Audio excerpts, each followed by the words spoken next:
Hey, what's going on, Five fans? We are back with the 0 hour. It is fight week, and that means it is a big Aries 5 preview and breakdown here with the 0 hour gang. I'm Tim Lloyd, joined by Justin Watson, Greg Hopkins. Boys, we've got a lot to cover today. Before we do, if you guys do us a big favor, give us a like out there, give us a subscribe.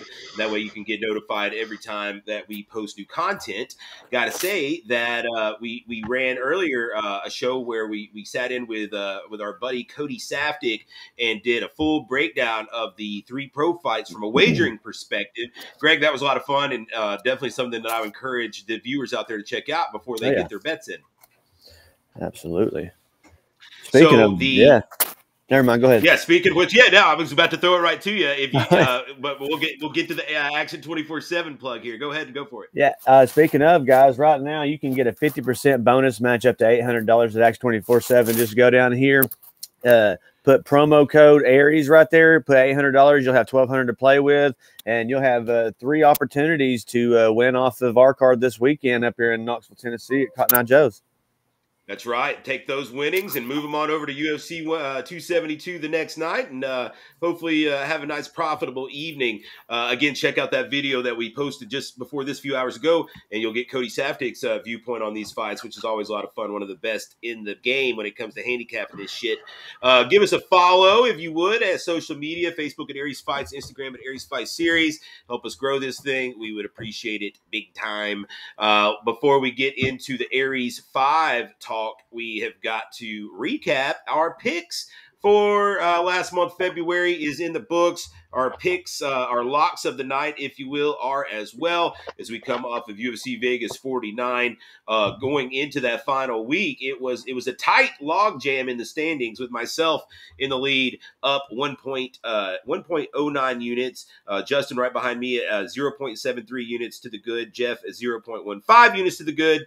Greg in fourth, down 0.2 units, and Torres bringing up the rear, 2 full units down. Torres went with Islam Makhachev by sub along with Terrence McKinney parlay. McKinney got his part of the job done. Islam, he got the job done, but not by submission, his TKO. So Torres loses yet again and drops to a -3 units on the month. Not a good showing for the Punisher. After that, it was Jeff who had the Korean fighter, Ji-Yeon Kim, as well as the main event, Makhachev's fight there with Bobby Green to finish inside the distance. That did happen, but Ji-Yeon Kim come out on the wrong side of that decision. So Jeff loses 1 unit and ends the month down 0.85 units. Greg, you had 2 inside the distance props parlayed together. You had Gregory Rodriguez and Armin Petrosyan inside the distance, and Perez Zayam and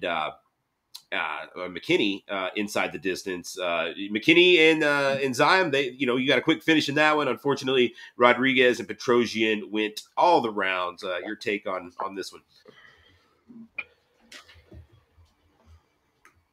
Are you muted? You're muted. You muted yourself. Damn it, Justin. Sorry, guys. But what I was saying was it was worth the loss. It was worth the 1 unit loss because that Petrosyan fight was a hell of a fight, man. It could have ended at any point for both guys. That was another one on the night that we had a dog for that PRP that hit. So, but it was worth the loss because there's a bunch of fights on there that night that are just really good. But maybe I can bounce back this week on a little prop parlay. Greg finishes down 1.2 units on the month. Everything starts fresh, though, here in March. Justin, you had Jonathan Martinez along with Ji-Yeon Kim as well. Martinez gets it done not too easily. That one was a little closer than what a lot of people probably wanted. Ji-Yeon Kim, like Jeff, on the losing side. Your take? Fucking highway robbery. I don't know if it would have mattered if I would have won anyway, if I would have gotten first place, but that was a bullshit decision. I think I've heard both. I've heard both sides of that argument here. For Justin, he will finish down 0.27 units. That only leaves me, folks, and yours truly with a Ramiza Brihimai parlay along with Bahamondes. Both of them get it done fairly easily. Never really had to sweat too much of that. I win 0.9 units, and I finish ahead plus 1.9 units. I'm the winner. in February. And if y'all tailed me, you actually came out ahead on the month. All these other fools would have lost your money. But with that said, let's move on to a new month. And that is March. Of course, we're starting out with a bang with a big UFC pay-per-view card this week. And UFC 272 comes our way. Pretty nice little lineup. Had some last-minute changes here, but up and down, this is a pretty solid showing, I got to think, from the UFC on a pay-per-view. They step it up on the pay-per-views where they've been lacking a little bit on the fight night cards. Before we get to our plays, I'll give you the plays from our two missing panelists. Torres Finney goes with Kevin Holland to win his fight against Cowboy Oliveira, parlayed with young Bryce Mitchell to get the win over Edson Barboza. You parlay those together, you get plus 111 for Torres. Jeff Hobbs has also got Bryce Mitchell in his parlay, and he puts him with Kennedy and Chuck Wu, who I like actually. Bryce Mitchell, Kennedy, and Chuck Wu together comes back at plus 174. Pretty nice payout. Justin, we'll go to you next. What's your lock for this opening week of March? I'm going to take Jalen Turner and RDA. I think Jalen Turner, he's on a pretty good streak right now. 3 wins out of his last 4 fights. I think he's only had 1 loss since he's moved back down to lightweight. Lost a decision there, but that was several fights ago. Jamie Malarkey is good. I just think that Jalen Turner's reach is going to be a big factor. His movement's going to be a big factor. So I like him getting it done. RDA now fighting Renato Moicano. Moicano obviously wasn't preparing for a fight. Took the fight on just a couple of days' notice. Got to fly in from Brazil. Cut some weight.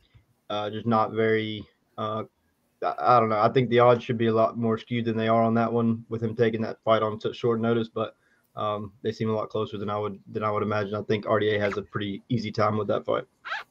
So Justin has the parlay RDA along with Jalen Turner. That comes back at plus 161, middle of the pack here as far as returns go. Greg, I'll let you go next. You've got 2 inside the distance plays together. Yes, let's go for this parlay piece again on some props. I got Hardy and Spivak not going the distance right there. That's one I am worried about. I wonder if Hardy has shook off them cobwebs and if he's going to be gun shy, not wanting to jump into the pocket here. But Spivak, I could see going after him. I think it could be a knockout. They're 2 big guys. And then the second one is Jorge and Covington right here. Covington came down here to Chattanooga 2 years ago, and I asked him 2 years ago. I said, "Who's your next fight?" And he said, he literally told me, he said, whenever fucking Jorge quits running, I want to fight his ass. So this is some real bad blood. That was 2 years ago they wanted to fight. So I don't think that one's going the distance either way. So right there, I'm pretty confident in that one. But this, I think they put them together. It gives us what, Tim? Plus 198. So Greg Hardy, Sergey Spivak, not to go the distance along with the main event, Colby Covington and Masvidal not to go the distance. You get 5 rounds there. That comes back at almost plus 200, plus 198, the best return of all of our plays on this week. That leaves myself, and I've got a little bit of a hybrid from other people's plays. I'm going to tail Justin on the RDA play. I'm going to tail Jeff on the Kennedy and Chuck Wu play. I think I don't know. The RDA for some reason feels slightly trappy to me for some reason, because you're right that you would just assume that line would be considerably higher than minus 167 right now for RDA. Well, with Moicano taking this fight on such short notice and with such a quick turnaround, I read that he had actually already flown back to Brazil and it was having to fly back to the States. I want to say today. I read where it was like a 13-hour flight back from Brazil, and he'll be arriving like in the wee hours today, and then cut weight tomorrow. It's going to be a very rushed process on 2 wheels, and it feels like it's kind of a no-brainer to go to RDA. But I'm going to do it. But for some reason, it feels like maybe we're getting suckered in somehow. I don't know. It feels like it's just too low a line considering. And then Kennedy and Chuck Wu, he's a guy that's really burnt me in the past. I've sworn off of him actually early in his UFC fights, but this Negramadu guy that he's against may be worse. That guy's not very good at all. And so this is me kind of breaking one of my rules and fading a bad fighter with a bad fighter, but I'm going to go with Kennedy Nzechukwu. I think he can keep it on his feet, probably outpoint him for a decision, where Nega Morano is going to be spamming takedowns, and if he doesn't have those, I think he's going to be in trouble. So that's my parlay, and it comes back at plus 172. Another kind of middle of the pack deal here. And that's our locks for UFC 272. Again, remember, you can bet on those at Action 24/7. Use that promo code Aries, 50% match bonus on your initial deposit. And maybe you can make some money on those Aries fights the night before to fund your bankroll on this big UFC 272 card. Guys, let's get into the main segment of the show. That is our Aries 5 preview and breakdown. We're gonna, Justin, I'll let you kind of serve them up, and Greg and I will do our best to give some analysis on some of this. A lot of these guys are debuts here early, so we're only going to have limited information here on some of them, but we'll give you the best we got. All right, so we'll run down the first 6 to get us started. First bout at middleweight, a submission grappling match, 1 10-minute round. Mac Payne out of Agogi Combatives taking on Austin Upchurch out of Somerset Martial Arts in Somerset, Kentucky. Next up, we have super atom weight, 108-pound junior female kickboxing, K1 rules. Summer Emerson, 0-2 out of Team NKI in Knoxville, taking on Jessica Strong, 1-1 out of X3 in Athens, Georgia. Next up, another female K1, 105-pound atom weights. We have Hannah Tucker, 1-0 out of Upstate Karate, United Karate Studios in Dalton, Georgia, taking on Sarah Hatfield, 2-1 out of Hybrid Martial Arts in Lexington, Kentucky. Their fourth bout is a super bantamweight, 140-pound junior tie fight. Devin Emerson, 2-0 out of Team NKI in Knoxville, taking on Cameron McCoy, debut out of Moorestown, independent fighter. Next up, Featherweights, tie action, 145 pounds. Ian Knight, a debut out of Team NKI in Knoxville, taking on DeAndre Hill out of UFC Gym in Murfreesboro. He's 1-0. And to finish this round off, we have lightweight tie fight, 155 pounds. David Isaacs, 2-0 out of Team NKI in Knoxville, taking on Daryl Woodall, 1-0 out of X3 Sports in Athens, Georgia. All right, so, the preliminary portion of the card, we got a lot of kickboxing, we got some youth, we got some grappling, we got a little bit of everything to get us warmed up here on the evening this Friday night. Of course, one grappling match. This one's kind of interesting, though. Middleweights, Mac Payne there, one of your training partners, Greg, taking on Austin Upchurch, trained by Ian Lawler up there in Somerset, Kentucky. Before we get to the kickboxing, Greg, I'll let you kind of touch on this one because you do train with Mac there at Agogi. Definitely an interesting bout here because they look, Mac is a younger buck and not one of the most more unassuming than not. Whenever you come upon him, and then Austin Upchurch looks to be like he's shredded, yoked up. He looks like he is in shape and a very strong man. 3-stripe white belt is Austin Upchurch under Mr. Ian Lawler up there in Kentucky. This is kind of going to be interesting to see just because I think that we probably is Mac a blue belt? I think he may have a little higher rank than Upchurch, but Upchurch looks like he's going to be super physical.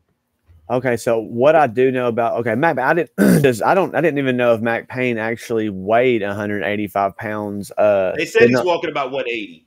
Okay, well, I know he's been trying to bulk up, and that's been something he's been very, very serious about. But you could tell he's getting bigger. But I don't think he weighs 185 pounds. However, Upchurch is put together, and if I'm not mistaken, and I don't know if I'm just one of the OGs at the school now, but is Upchurch actually, is he literally a preacher? He's a pastor, yeah. Okay. He's a pastor. Also, looking at this, Mac is only 19 years old, whereas Upchurch's 36 years old. So he's going to have that man strength. So Mac Payne grew up going to a private Christian school at Grace Academy, and so they have all kinds of their religious jokes that they know, and like there's some of them are dark, but he's just been saying a bunch of stupid stuff, and Finney's a real religious guy. They have been bouncing back and forth, and it's been hilarious. But as far as the training goes, let's get to that in the fight right here. This is a big step up for Mac Payne. Is there an option for a tie here? If we go all 10 minutes, we don't get a submission, there it would be a draw. Yeah. Okay, so But I see when Mac does get into situations to where he feels like he may be in trouble. He panics, but he panics in a good way, and he goes kind of crazy and just fishes for different submissions. Austin, I'm excited to see. Is this his first bout, or has he had some It's before? his first time. Yeah, he hasn't competed yet. Okay, and this is not combative. This is not no slapping. All right, so I can see Mac Payne maybe possibly getting I think it's going to be a very hard to maybe submit him. I could see it a draw, but I'm going to take old Mac Payne right here, the practitioner for jiu-jitsu. He got to roll with Ryan Hall straight up for like an hour a couple of weeks ago at the gym, and I think he learned a lot from that, and he's going to carry that confidence into this bout with him. Looking at the next two bouts, Greg, we've got juniors K1. And it's really wild how this worked out. Like, it's rare that we have any juniors girls fighting at all, but in this case, we have two junior girl bouts, both at atom weight. But we've got 4 girls, and we could have a little tournament here. I guess had we been able to pull it off and had like a. There can be only one 105-pound teenage girl standing at the end of the night, but this one should be fun. I say we do. I say we still do. That the winner of each one fights in Chattanooga. Hey, I think that'd be great. Summer Emerson, we saw last time out. She took a short notice fight against Hannah Tucker, who's also fighting in the second bout. So we've seen both these girls before.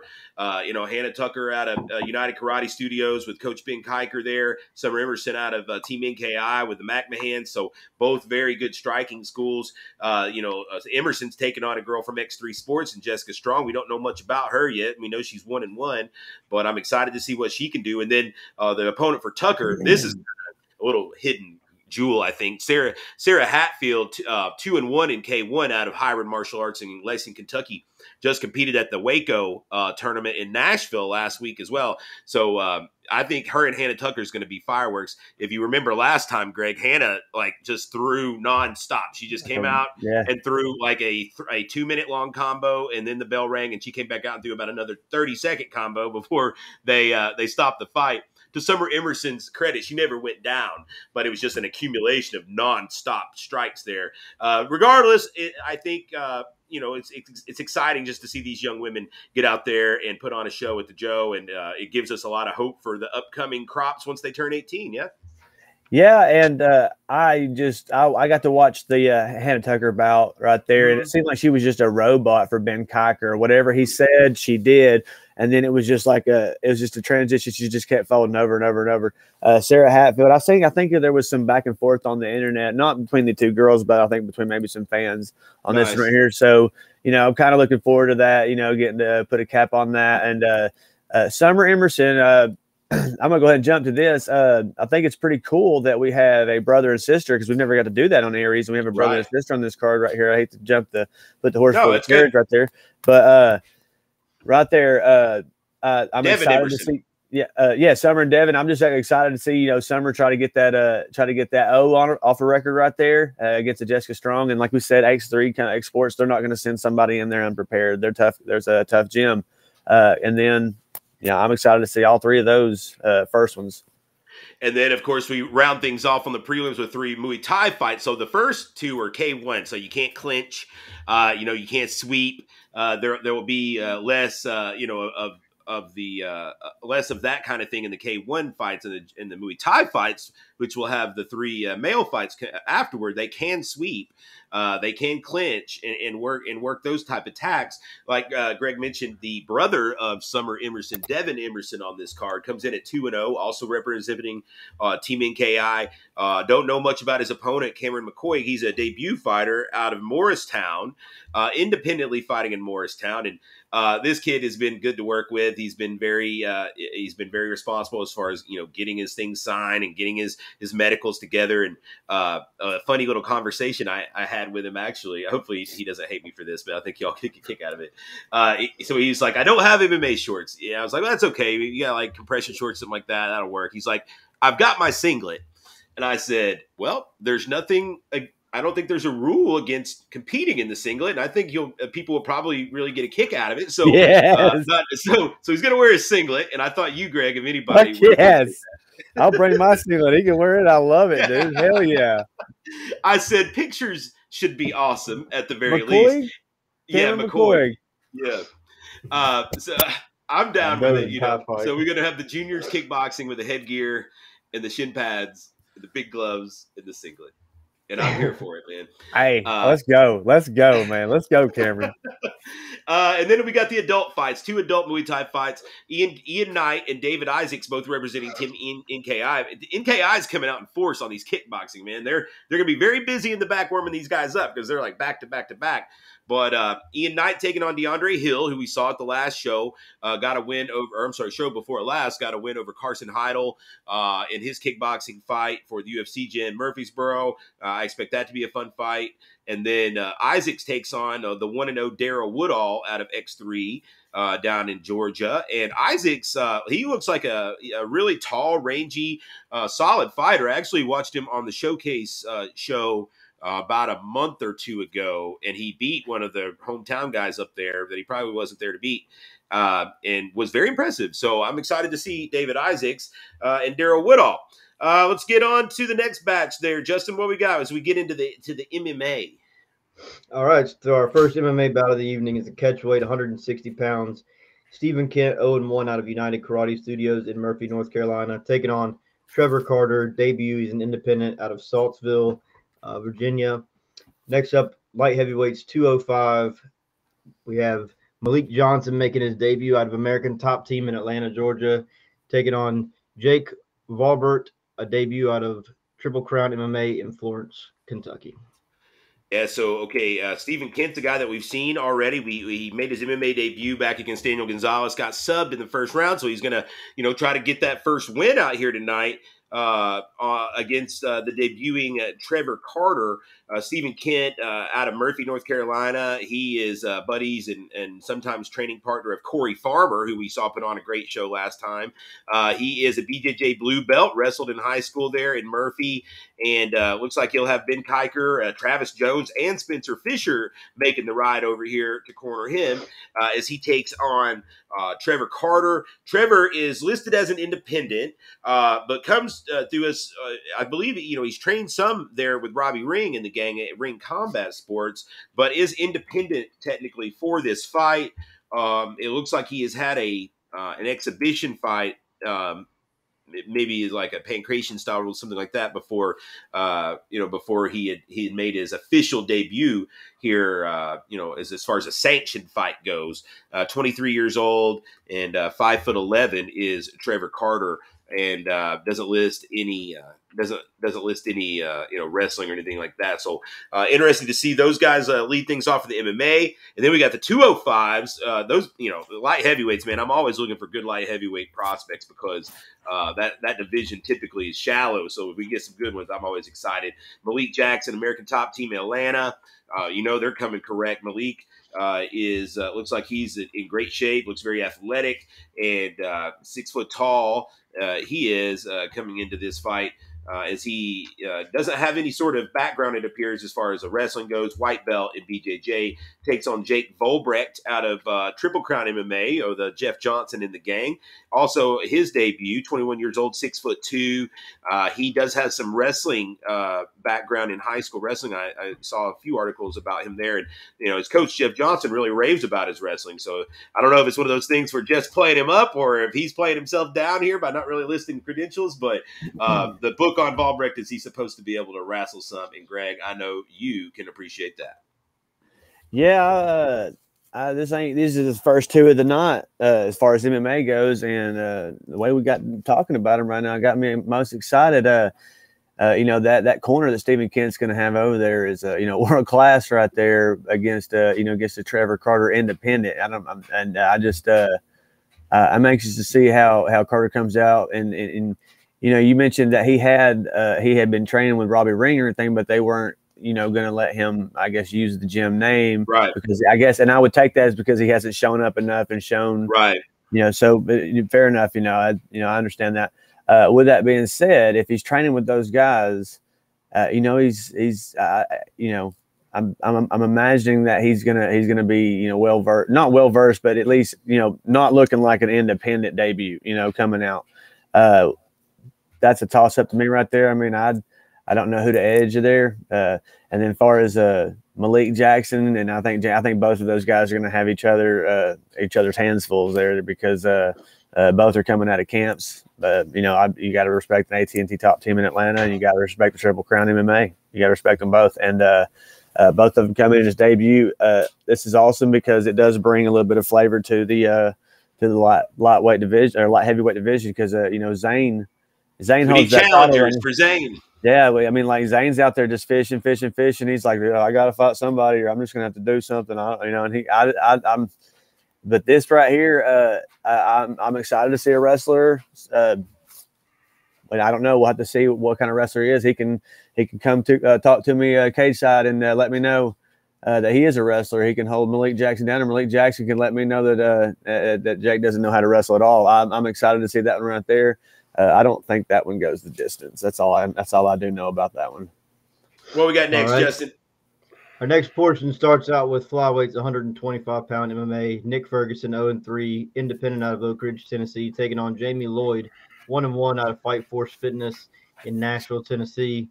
Followed by catchweight 150 pounds, Antoine Jennings, 1-0 out of American Top Team in Atlanta, Georgia, taking on Brandon the Ninja Kelly, making his debut, representing Ultimate Ninja in Lexington, Kentucky. Yeah, so we got Nick Ferguson, who is, independent there at Oak Ridge. We've seen him several times. 21 years old, 5'6". He's fought some really tough guys. 0-3, but he's been in there with a pretty difficult strength of schedule. Always brings it. Always comes out on fire. He's a handful early in fights, so you got to watch out for him. Does have some kickboxing experience as well. 2-3 as a kickboxer. 0-3 in MMA. He's going to be taking on the Jamie Lloyd out of Fight Force Fitness over there in Nashville, Tennessee, by way of Cheatham County. They're very proud of being from Cheatham County, I've found. An identical 5'6" is Jamie Lloyd, 27 years old, training under DJ Miller there at Fight Force Fitness. So his striking is going to be on point. And he comes in at 1-1. He's actually off of a loss at the Valor Underground show that we did in Nashville. He lost to Bryce Warner, but man, this guy brought like half the crowd. This guy's super popular there in Cheatham County. The place absolutely erupted that night. So he's a guy that he's got a big fan base. He brings a very fan friendly, come forward, go getter type style, as does Nick Ferguson. So I think that we're going to get a really fun one there. And then this next one is like my hidden jewel on the card. This one is, if you look into these guys, I think you'll be excited. Brendan Kelly versus Antoine Jennings, featherweights. Antoine Jennings, guy that we saw make his debut back at Aries 1, the big knockout win over Frank Gallardo. Very impressive hands, quick, athletic, and he's got pop. Obviously training there with American Top Team in Hotlanta. He is going to be well trained and come in, ready to rock and roll. 30 years old, 5'8". He is, he doesn't list his BJJ rank here, so I'm going to assume that he's a white belt. Taking on Brendan Kelly, man. Brendan Kelly is making his debut in MMA out of Ultimate Ninja in Lexington, Kentucky. Brendan Kelly, 32 years old, 5'9", has never done MMA. He has done rough and rowdy boxing, though, and comes to us actually buddies with Dustin Bailey. So shout out to Dustin Bailey for bringing him to the mix. This guy is a collegiate football All-American in football and track, 5-time American Ninja Warrior, and also holds 2 Guinness World Records out there for the fastest mile ran backwards in 5 minutes and 53 seconds. That is fucked up. Jesus. I cannot run a mile forward in 8 minutes, probably.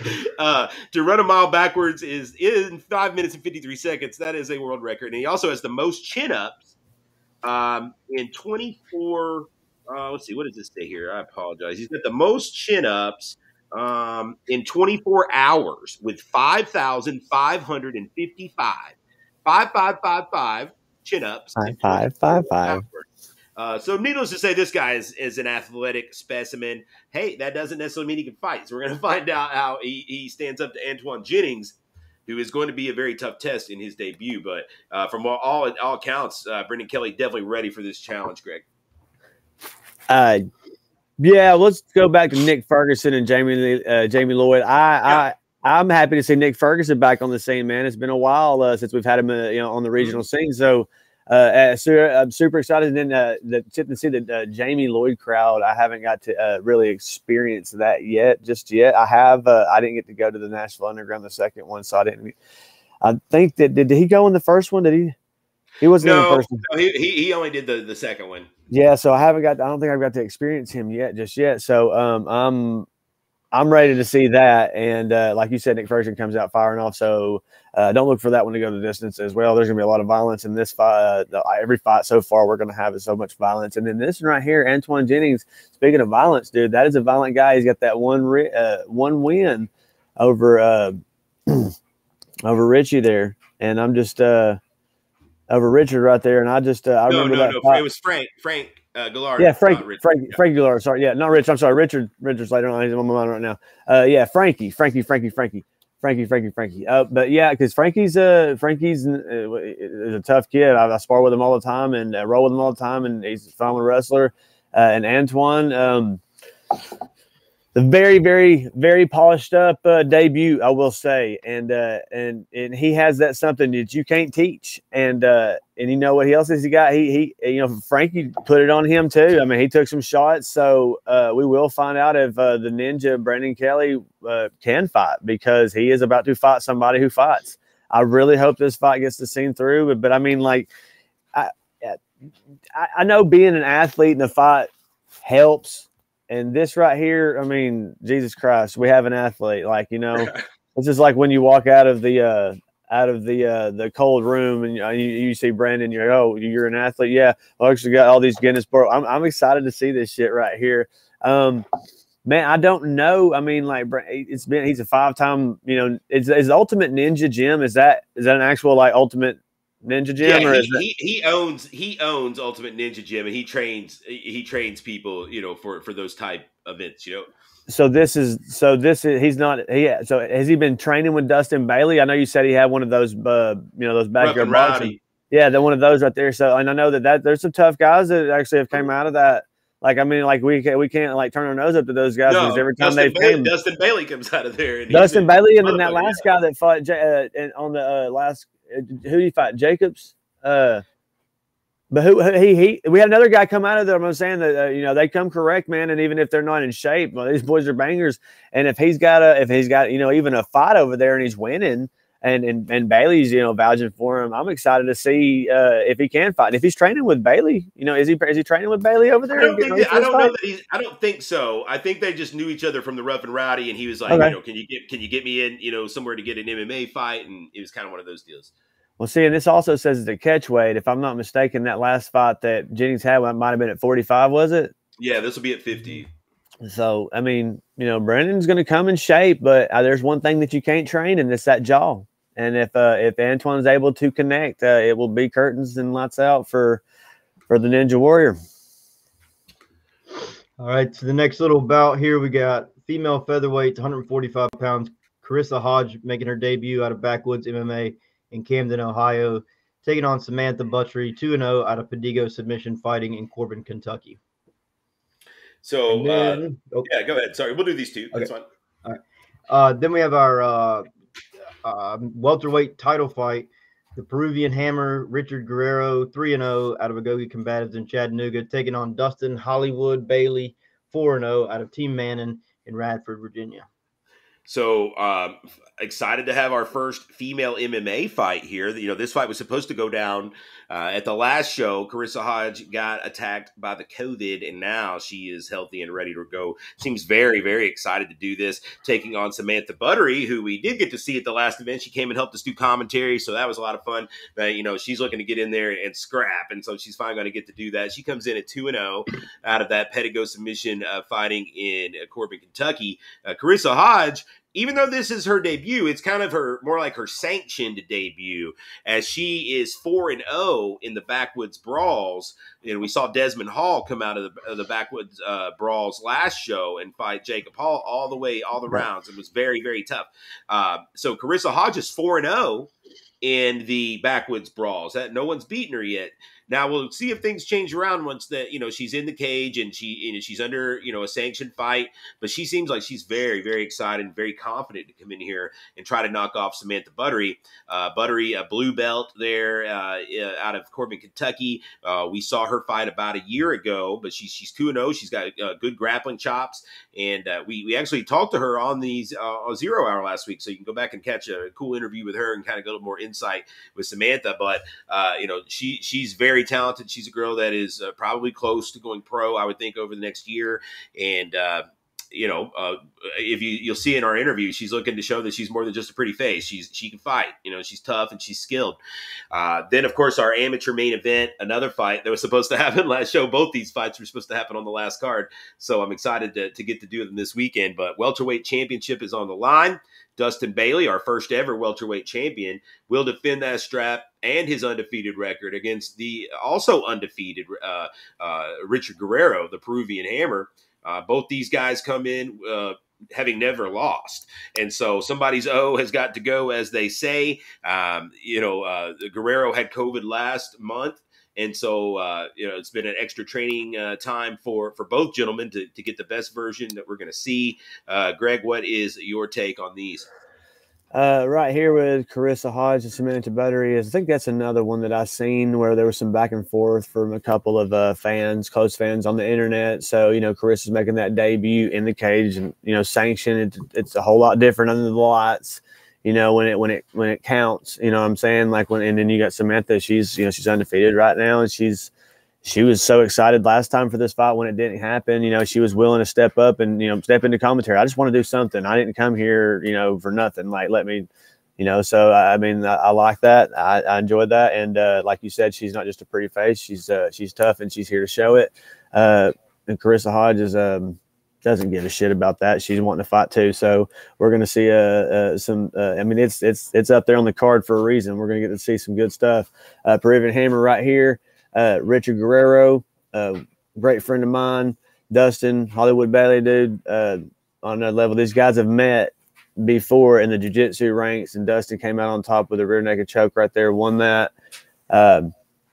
With that being said, I haven't got to train so much here lately with Richard because when he got COVID, and then I stepped into my fight. So we just kind of now taken time off from that. So we have totally completely, but from what I remember, he did get COVID and I didn't ever get to train with him. So I don't know if it's affected his win. I don't know what it's done or if it's I know that he did bulk up, this last game. I think after that, when Dustin did take his back real, I think he was wanting to get bigger and stronger, for this fight right here. And, Dustin Bailey, if I'm not mistaken, he's finished every fight by submission. And so has Richard right here. Yeah. We've done we've analyzed this fight once before. It's the same fight that was going to happen last month. The only thing different is I think Dustin might be a little bit pissed off right now because, Richard did get COVID last time and he was just like, no, and Dustin has to wait, for this right here. And I think he mentioned something about this maybe one of his last times he fights amateur or something like that. And I think he was wanting to make that jump last time, but, he still has a tough test. Richard's 3-0 for a reason. He trains out of Gogi Combatives. He's got a lot of guys in there to work with. I want to see the weigh-ins here between Dustin and Guerrero right here. That one I don't see going to decision. It's five rounds potentially. 5 rounds. Yeah, it's a 5 rounder. A long time.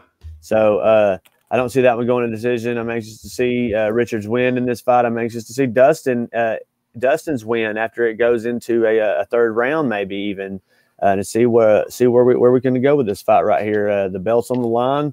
There's a lot going here. It's the first time Richard Guerrero has ever fought for a title. And this is the first time that Dustin's defended a title, right? So, a lot of guys got a lot to look forward to right here. No, I don't think either of these guys have ever seen a 2nd round. I believe all their fights have finished in the 1st round. So I think getting to the 2nd round is going to be strange territory for everyone involved here. It'd be very interesting to see. Let's get on to the pros, Justin. All right, our first pro bout of the evening is featherweights, 145 pounds. We have Austin Carter making his pro debut out of Team NKI in Knoxville, Tennessee, taking on the Kurdish King, Avi Maya, making his pro debut out of Team Henzo Gracie in Nashville, Tennessee. All right, so the odds on this one at Action 24/7 has Avamai minus 160 with Austin Carter coming back at plus 110 if I'm not mistaken. It is Avamai returning from a 2-year break, hasn't competed now in a couple years, but brings a 7-2 amateur record to the game, training with a great grappling team there at Henzo Gracie Nashville. When we talked to Ava, he's got an interview on the site here as well, so make sure you check that out. But he said he'd be going to over and training with Bruce Panyapol over there for his Muay Thai in Nashville, and then he's training and getting sparring rounds in over at Nashville MMA, where they've got a lot of good fighters. So he seems like he's making the rounds there in Nashville for his training. Signed with Ruby Sports here even before he made his pro debut. So that shows you people are high on this guy. The Kurdish King, very brash, very confident is this young man. And like we talked to Cody earlier today, Cody Saftik on our betting breakdown. He mentioned he's a young buck. He's just 23 years old. He's starting to fill out that body, and so it'll be interesting to see what the last 2 years have done to him physically. If he's bulked up, if he's more athletic, if he's more more powerful, physical. Taking on the Austin Carter, also a debut pro out of Team NKI, one of many from Team NKI. So he'll be defending his home turf there. He comes in at 30 years old. Both these guys have made 135 in the past. Austin Carter more recently, though. Although I will say, last time when we spoke to Ava in the interview last week, he said that his cut was going so well that he did think that making 135 is within the realm of possibility for him again down the road. Austin Carter, one of these come forward brawler wrestle boxers, very good chin, very heavy handed. He's going to be a guy that is he's not going to take backward steps. So this one should be a brawl. Greg, your take on this one and the odds? The odds I like Ava minus 160 right here. You got to watch Austin Carter though, man, because he can throw those.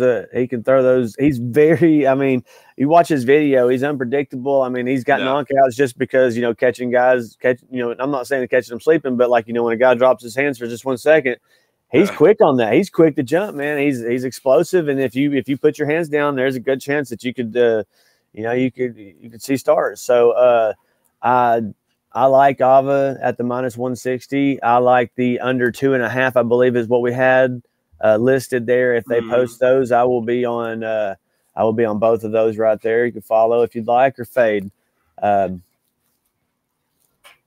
Co-main event, Justin. All right. Co-main event.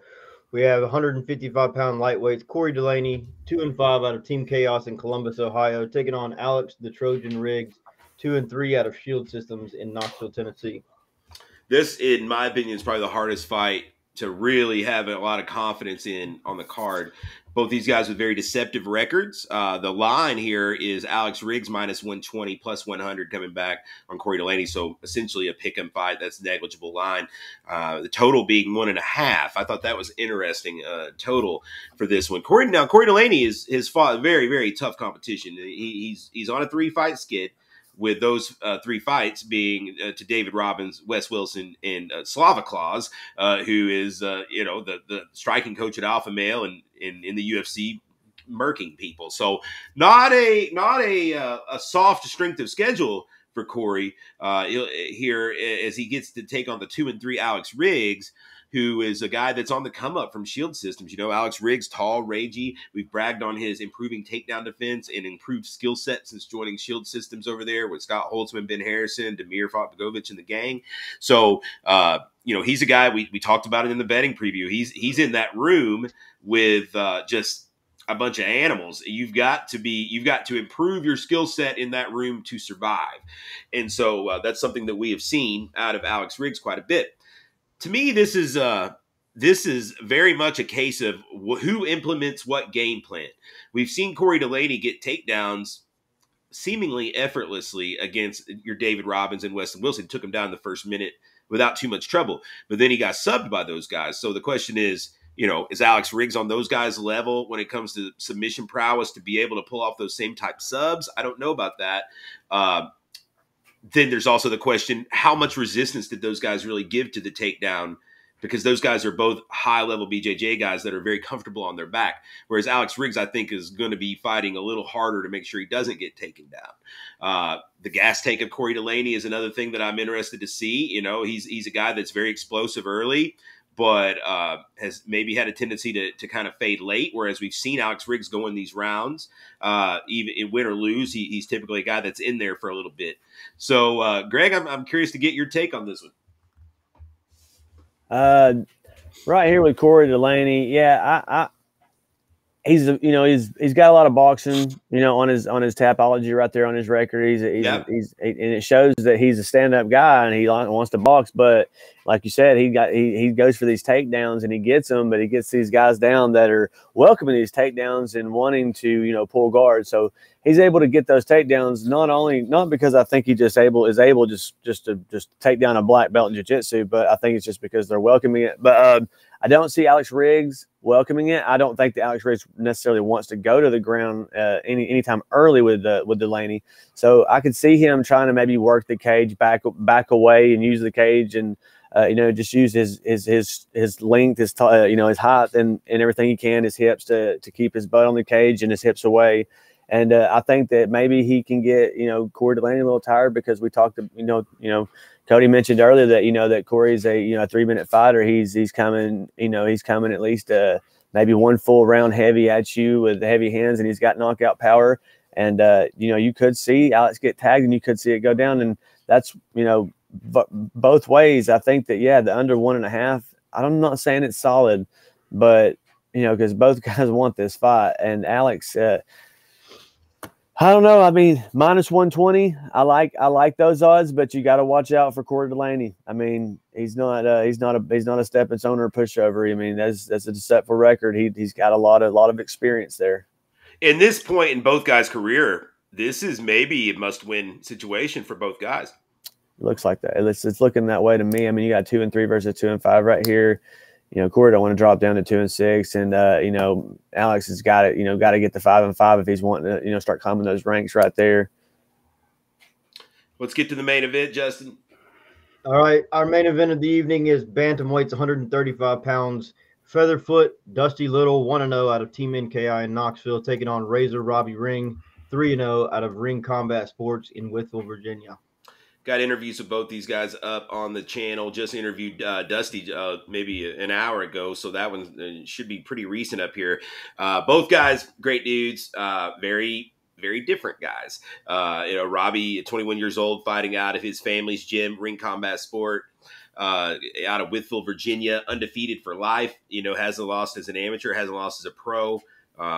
Just born into this game, if you will. He's lived it his whole life, and he's very well rounded as a result. He's one of these guys that didn't come in with your typical background, like Greg did with wrestling, or with guys did with karate or kickboxing. He's only done MMA his whole life, which is this new breed of fighters you're starting to see out there. Your Chase Boutwells and guys like that. That's what you're getting here. And man, I just said a fight that would be fucking fire. Anyway, that would be really fun. Robbie Ring, undefeated as a pro, 3-0. A low level of competition, I think it's fair to say, up until this point. Dusty Little, I think, will be his toughest fight as a professional. But hey, Robbie's done everything you could ask of him with the competition that's been put in front of him. This isn't a kid that's asking for easy fights. This is a kid that's tough to match, and not a lot of guys are wanting to step up to that challenge, because early in his career, when he's 0-0, 1-0, 2-0, is the juice worth the squeeze, as they say, that to get in there with a kid like that when his record is so low. And he's starting to build his records a little easier to get him tougher opponents. But every time he's gone in there with these guys, he's done everything you could ask. He's obliterated them. He's gotten them out of there in very, very short fashion. Didn't mess around with his food. Didn't play with his food, if you will. Went in there and got the job done in violent fashion.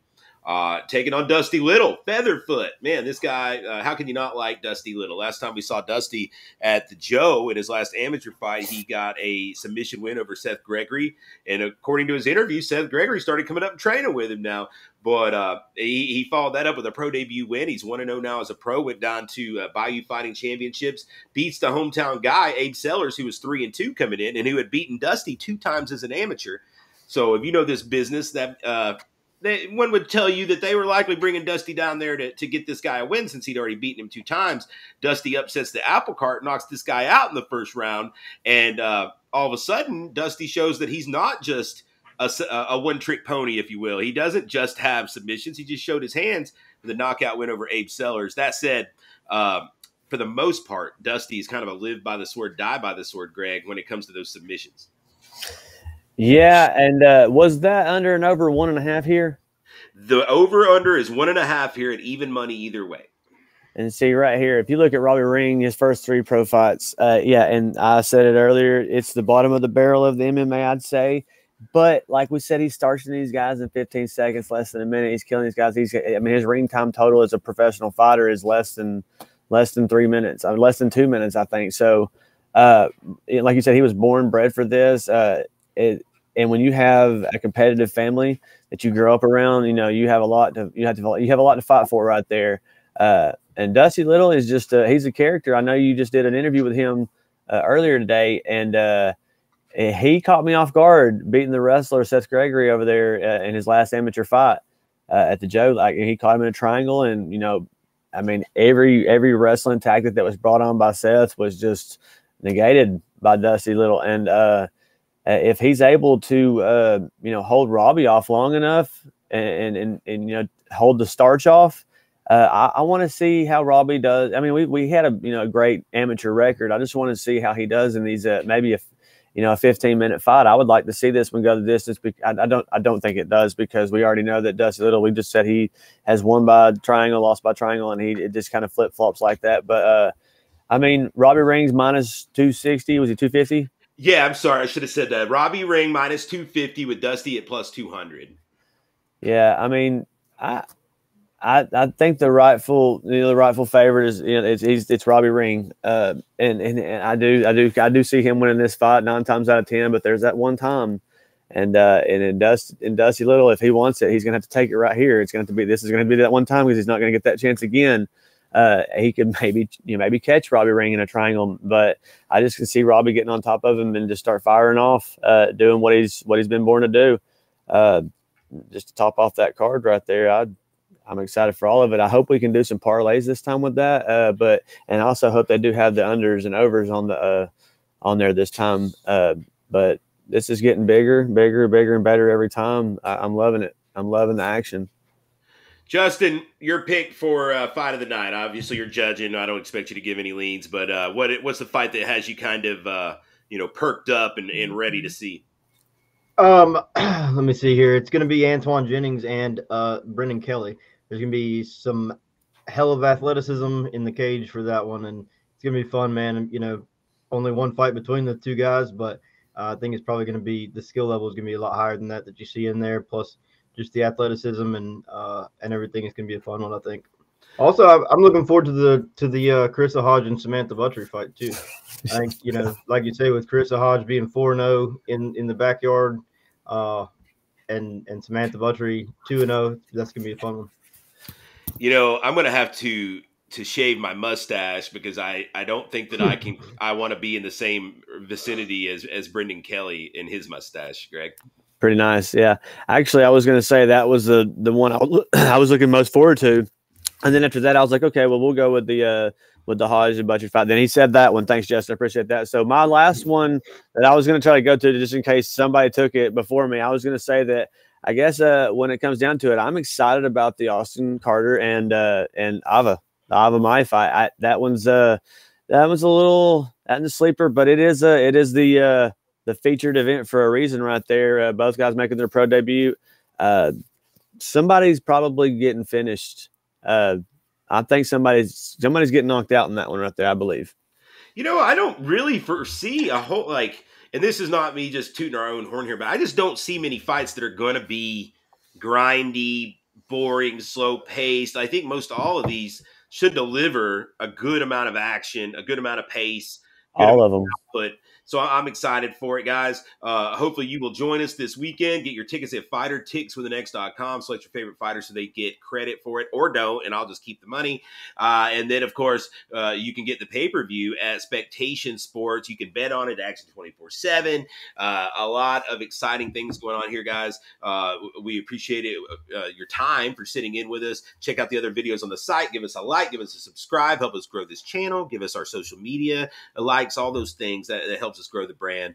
And of course, always thank you to my cohorts, Justin Watson and Greg Hopkins, for another great 0 hour. Hopefully you guys enjoyed it. We'll see you guys at the fights this Friday, and we'll be back next week to recap all this and get ready to go into Chattanooga for April 16th. Before we go, boys, let's have a look at the clip for the Aries 5 that old Jesse Duckett put together for us. We'll see you guys next week.